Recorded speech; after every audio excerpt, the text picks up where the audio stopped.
तो आज से चैत्र नवरात्रि की शुरुआत हो गई है। अगले 9 दिनों से नवदुर्गा के अलग अलग रूपों की पूजा की जाएगी। ये देवी शक्ति के 9 स्वरूप हैं और नवरात्रि के ये 9 दिन बेहद खास होते हैं। इन 9 दिनों में विशेष योग भी बनते हैं। नवरात्रि के पहले दिन माता पार्वती के शैलपुत्री रूप की पूजा होती है। तो देखिए 4 अलग अलग तस्वीरें आपको दिखा रहे हैं। पूजन सामग्री आप एक तस्वीर में देख पाएंगे। दरबार में किस तरीके से माता सज धज कर तैयार हैं अपने भक्तों को दर्शन देने के लिए। चैत्र नवरात्रि के 9 दिन बेहद खास होते हैं। 9 अलग अलग स्वरूपों की पूजा 9 दिनों में की जाती है। आज पहला दिन है तो मां शैलपुत्री की पूजा अर्चना आज की जाएगी। बिल्कुल गुंजन, और इन 9 दिनों में बेहद खास संयोग बनते हैं, विशेष योग भी बनते हैं। और आज पहला दिन है तो माता के शैलपुत्री रूप की पूजा भक्त कर रहे हैं और मां के दरबार में सुबह से ही कतार लगी हुई है मां की एक झलक पाने के लिए, माता का आशीर्वाद लेने के लिए। और हमने अब से थोड़ी देर पहले उत्तर प्रदेश के अलग अलग शक्तिपीठों में किस तरीके की तस्वीरें हैं, क्या उत्साह है, वो अपने दर्शकों को दिखाया। और अब उत्तराखंड की बात जब हम कर रहे हैं तो उत्तराखंड की भी तस्वीरें हम अपने दर्शकों को दिखाने की कोशिश करेंगे, क्योंकि मां के शैलपुत्री रूप की आज पूजा हो रही है। तो ऐसे में माता के दरबार में उत्साह क्या है, ये हम अपने दर्शकों को दिखाएंगे।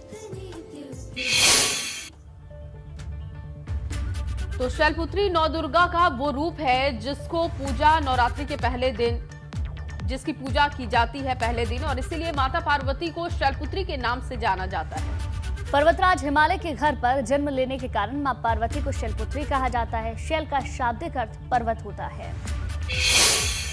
पूजा का व्रत रखेंगी, यही रोली डोरी कपूर धूप अगरबत्ती यही सब माता के लिए लेना है, चुन्नी वन्नी नारियल। देखो 9 दिन है, 9 दिन में माता की अपना खूब पूजा वूजा करते हैं। भाई सबकी माता मनोकामना पूरी करे और यही इच्छा है हमारी सबकी भी। नवरात्रि की तो अलग ही रौनक रहती है शहर में और अच्छे से लोग काफ़ी अच्छे से मनाते हैं ये नवरात्रि। इसमें माता जी को हम दिखाते हैं अपने घर में। और इसी बीच एक बड़ी खबर भी मिल रही है। पिथौरागढ़ में साइबर ठगी का मामला सामने आया। पुलिस ने आरोपी को गिरफ्तार कर लिया है। ये बड़ी जानकारी आपको दे दे। साइबर ठगी का ये बड़ा मामला, जहां राजस्थान से आरोपी को गिरफ्तार किया गया है। सोशल मीडिया के जरिए ठगी की गई थी। 90,000 रुपए की ठगी हुई थी। तो पिथौरागढ़ का ये पूरा मामला आपको बता दें। पुलिस ने जहां आरोपी को राजस्थान से गिरफ्तार कर लिया है। साइबर ठगी का ये पूरा मामला, सोशल मीडिया के जरिए ठगी की गई थी और पुलिस को लगातार तलाश थी। आरोपी को अब राजस्थान से पकड़ा गया है और 90,000 रुपए की ठगी की गई थी। इस पूरे मामले को अब खंगाल रही है पुलिस। और आपको बताएं कि आरोपी की गिरफ्तारी हो चुकी है। राजस्थान से इसकी गिरफ्तारी की गई है। साइबर ठगी का मामला है, पिथौरागढ़ से ये मामला सामने आया है। पुलिस ने आरोपी को राजस्थान से किया गिरफ्तार। अब इस पूरे कनेक्शन को खंगाला जा रहा है। चलिए आगे बढ़ेंगे। सीएम पुष्कर सिंह धामी ने चंपावत के बनबसा का दौरा किया और इस दौरान सीएम पुष्कर सिंह धामी ने जनसभा को संबोधित भी किया। तो वहीं भाजपा कार्यकर्ताओं ने मुख्यमंत्री का फूल मालाओं के साथ स्वागत किया। देखिए तस्वीरें भी हम आपको दिखा रहे हैं। बिल्कुल, सीएम धामी ने कहा कि जनता ने उन्हें चुनाव में जो जीत दिलवाई है वो सब मां पूर्णागिरी का ही आशीर्वाद है। सीएम ने कहा कि लोगों ने भाजपा पर जो भरोसा जताया है वो उस पर खरा उतरेंगे। पिछले 2 वर्षों में मेला लगातार उस गति से नहीं चल पाया, बीच बीच में उसका व्यवधान आता रहा, महामारी रही है। इस बार हमको पूरी तरह से हम आश्वस्त हैं और विश्वास है इस बार मेले में सारे रिकॉर्ड टूटेंगे। तो मेले की तैयारियों का जायजा लेने में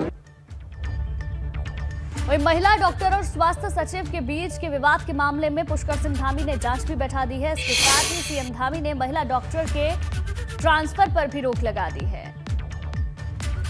और आपको बताएं कि सीएम धामी ने इस मामले में संज्ञान लेते हुए मुख्य सचिव की निगरानी में जांच करने के आदेश दिए हैं। और मामले में जांच के बाद पता चलेगा कि आखिरकार मामले में गलती किसकी है। देखिए इस पूरे विवाद में अब मुख्यमंत्री संज्ञान ले रहे हैं। उन्होंने खुद जांच के आदेश दिए हैं। उनकी नजर है इस पूरे मामले पर और जब इस मामले की पड़ताल होगी, जांच होगी तो पता चलेगा कि आखिर गलती किसकी है। उसमें बहुत सारी बातें आई हैं। हमने और स्वास्थ्य मंत्री जी ने आपस में चर्चा की है और हमने मुख्य सचिव को निर्देश दिया है कि अभी तत्काल उनका एक ट्रांसफ़र आदेश निरस्त कर दिया जाए और उस पर एक जांच कमेटी बना दी। तो उसमें बहुत सारी बातें आई हैं। हमने और स्वास्थ्य मंत्री जी ने आपस में चर्चा की है और हमने मुख्य सचिव को निर्देश दिया है कि अभी तत्काल उनका एक ट्रांसफ़र आदेश निरस्त कर दिया जाए और उस पर एक जांच।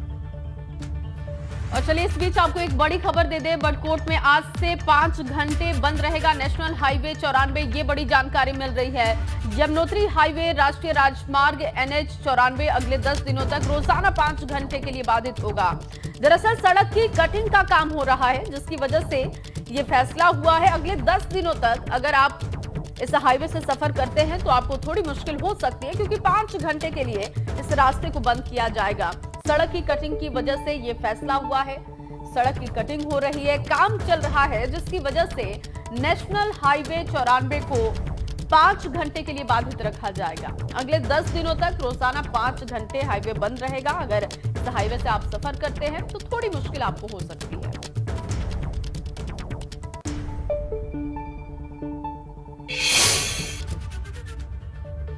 और अब बात उस खबर की जिसने उत्तराखंड भाजपा में हलचल मचा दी है। पूर्ण बहुमत के दम पर भाजपा ने सरकार बेशक बना ली हो, लेकिन पुष्कर सिंह धामी दोबारा मुख्यमंत्री भी बन चुके हों, लेकिन एबीपी गंगा ने भाजपा में भीतर घात पर बड़ा खुलासा किया है, क्योंकि 23 सीटों पर भाजपा की हार पर समीक्षा में चौंकाने वाली बातें सामने आई हैं। बिल्कुल, आपको बता दें, इससे ये साफ होता है कि भाजपा की हार में भीतरघात सबसे बड़ी वजह बनी है। सूत्रों की माने तो खटीमा सीट पर सीएम धामी के हारने का कारण भी सामने आने लगा है। हालांकि ये जो रिपोर्ट सामने आई है उसे काफी गोपनीय रखा गया है। 29 मार्च से समीक्षा कर रहे 13 पदाधिकारियों की रिपोर्ट पर जांच के बाद ही ये साफ हुआ है। आलाकमान बड़ा एक्शन भी ले सकते हैं, और कहीं ना कहीं जो भीतरघात भारतीय जनता पार्टी में सामने आई और उसी का खामियाजा चुनावों में इस बार उठाना पड़ा है। कई सीटों पर भीतरघात के चलते भाजपा हारी है। सूत्रों के मुताबिक जो जानकारी है, समीक्षा रिपोर्ट कर जांच के बाद ही अब आलाकमान फैसला लेगा। 13 पदाधिकारियों ने सीक्रेट तैयारी भी इसको लेकर कर ली है। तो भाजपा ने 23 सीटों पर पूरी समीक्षा कर ली है। कई सीटों पर भीतरघात के चलते भारतीय जनता पार्टी को हार हुई है।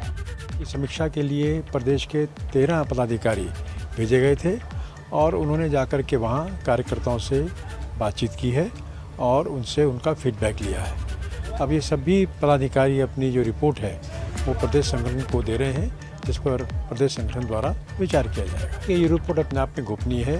किस सीट पर क्या रही स्थिति, ये संबंधित जो हमारे पदाधिकारी गए हैं उनकी जानकारी में है और वे अपनी गोपनीय रिपोर्ट संगठन को दे रहे हैं।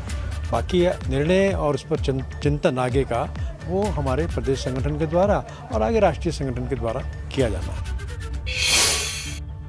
वहीं पूर्व सीएम हरीश रावत की इन दिनों भाजपा नेताओं के साथ खूब पट रही है। पहले सीएम पुष्कर सिंह धामी और अब हरदा ने सतपाल महाराज से मुलाकात की है। बिल्कुल, और हरीश रावत की ये मुलाकात कैबिनेट मंत्री सतपाल महाराज के आवास पर ही हुई है। कहा यह भी जा रहा है कि हरीश रावत ने सतपाल महाराज को कैबिनेट मंत्री बनने पर बधाई दी है। और इससे पहले हरीश रावत ने सीएम धामी और विधानसभा अध्यक्ष रितु खंडूडी से भी मुलाकात की है। देखिए, मुलाकात की हम तस्वीरें भी आपको दिखा रहे हैं। सतपाल महाराज से मुलाकात हरीश रावत की हुई है, उस वक्त की तस्वीरें हैं और उन्होंने सतपाल महाराज को बधाई दी है, जिसकी तस्वीरें आप अपनी टीवी स्क्रीन पर देख पा रहे हैं। रितु खंडूडी से भी मुलाकात हुई है हरीश रावत की और बताया ये जा रहा है कि शिष्टाचार मुलाकात ये रही। वहीं हल्द्वानी में एक फूड वैन में रखे गैस सिलेंडर में धमाका हो गया। धमाके के साथ ही आसपास के क्षेत्र में अफरा तफरी की स्थिति दिखाई दी। लोगों की सूचना के बाद फायर ब्रिगेड और पुलिस की टीम मौके पर पहुंची और किसी भी तरीके से आग पर काबू पाया गया। ये तस्वीरें आप देख सकते हैं। फूड वैन में अचानक आग लग गई और सिलेंडर में धमाका हुआ। बिल्कुल, आग तो बुझा ली गई, मगर इस घटना से जाम लग गया, जिससे कई वाहन घंटों तक सड़क पर फंसे रहे। फायर ब्रिगेड का कहना है कि गैस लीकेज होने के चलते फूड वैन में आग लगी थी। अभी आग लगने की तस्वीरें हम आपको दिखा रहे हैं, किस तरीके से फूड वैन में आग लगी, धमाका हुआ। आग की वजह से फूड वैन जलकर खाक हो गई। अफरा तफरी की स्थिति भी वहां पर हो गई, जिसकी तस्वीरें भी आप देख सकते हैं। बहरहाल फायर ब्रिगेड की टीम ने समय रहते आग पर काबू पा लिया।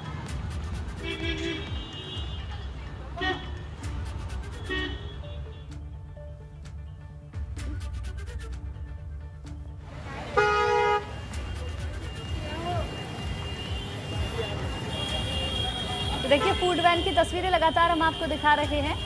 इस तरीके से फूड वैन पूरी तरीके से खाक हो चुकी है।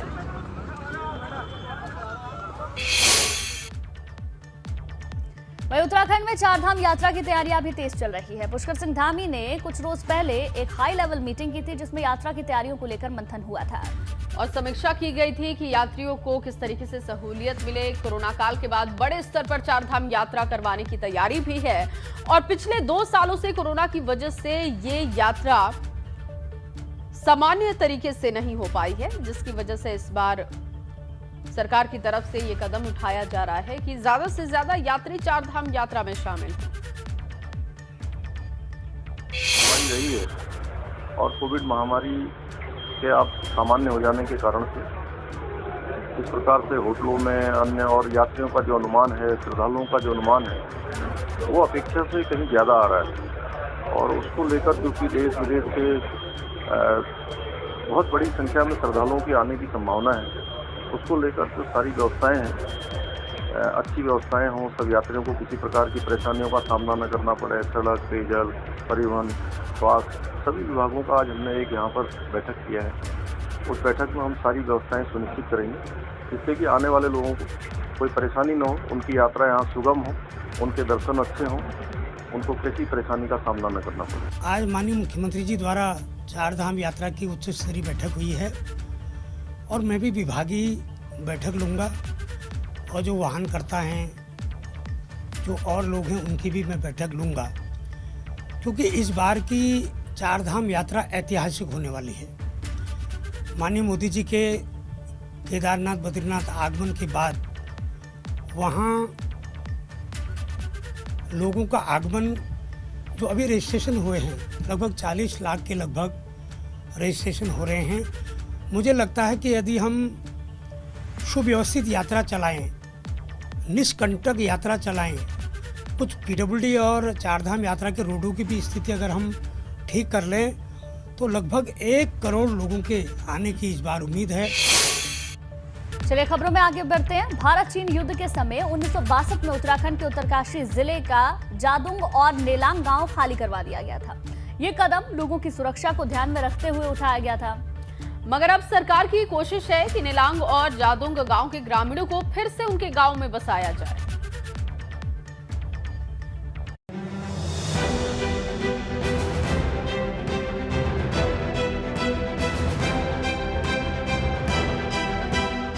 ये वही इलाका है जिसे 1962 में भारत और चीन युद्ध के समय खाली करवा दिया गया था। नेलांग और जादुंग गांव के लोग आज भी अपने पुरखों की जमीन पर वापस लौटना चाहते हैं। करीबन 800 नालियाँ ज़मीन थी हमारी, उस पर हमें काश्त करने की इजाज़त दी जाए, हमारे गांव को विकसित करने के लिए। उसमें जो है तरह तरह की जो जरूरी सुविधाएं हैं उनको लैस करके हमारा मकान हमारे को नया बनवा के हमें दे दिया जाए। सरकार नेलांग और जादुंग गांव को फिर से आबाद करने की कोशिश तो कर रही है, मगर इस काम में अड़चने भी काफी हैं। घर खंडहर हो चुके हैं, खेती की जमीन बंजर है। अगर लोग यहाँ आ भी जाते हैं तो उनके लिए मूलभूत सुविधाएं मुहैया कराना आसान नहीं होगा। 1962 चाइना युद्ध के बाद जो गांव हमें अपने गांव को खाली करना पड़ा, उस गांव को दोबारा बसाया जाए, उस गांव को डेवलप किया जाए मॉडल विलेज के रूप में। बेसिक सुविधाएं, बिजली, पानी, दूर संचार की व्यवस्था, मेडिकल की व्यवस्था इत्यादि का ध्यान में रखते हुए मॉडल विलेज के रूप में डेवलप किया जाए। हालात जैसे भी हो, मगर फिर लोग चाहते हैं कि उनके अपने पुरखों की जमीन पर वापसी हो। ग्रामीण मांग कर रहे हैं कि प्रशासन कोई रास्ता निकाले जिससे ये अपने घर आ सके। नेलांग की स्थिति इससे बिल्कुल विपरीत है। जादुंग में तो अभी कुछ खंडहर बाकी हैं, लेकिन नेलांग की जो सबसे ज़बरदस्त कास्ट कला से बना हुआ जो गांव था वो अभी बिल्कुल जमींदोज है। वहाँ न तो पत्थर बचा है, न लकड़ियाँ बची हैं, न तख्ते बचे हैं, केवल जो दीवारों के गाँव हैं पत्थर वही तक शेष हैं। हम चाहते हैं कि हमें जो सन 62 के बाद की जो नुकसान उठाना पड़ा है, घर विहीन हो गए हम लोग, दर दर की ठोकरें खा रहे हैं। 1962 में नेलांग गांव में 40 परिवार रहते थे, जबकि जादुंग गांव में 30 परिवार थे। युद्ध के बाद ग्रामीणों को यहां से सुरक्षित स्थानों पर भेज दिया गया था। तब से लेकर आज तक इन्हें फिर से बसाने के लिए 60 साल बाद कवायद शुरू हो रही है, जिसका ग्रामीण भी बेसब्री से इंतजार कर रहे हैं। एबीपी गंगा के लिए उत्तरकाशी से दिग्वीर वेस्ट की रिपोर्ट। और चलिए अब बात करेंगे आपके सरोकार की। 1 अप्रैल से देश भर में ऐसे कई नियम कानूनों को बदल दिया गया है जिनसे सीधे आपका सरोकार है, आपकी जिंदगी पर उसका असर पड़ेगा। इन सभी बदलावों के बारे में जानना आपके लिए बेहद जरूरी है। देखिए,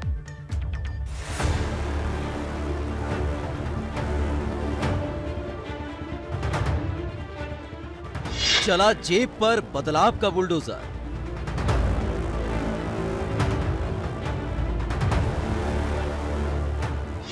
बदल गए ये रूल्स, आप पर डालेंगे ये असर।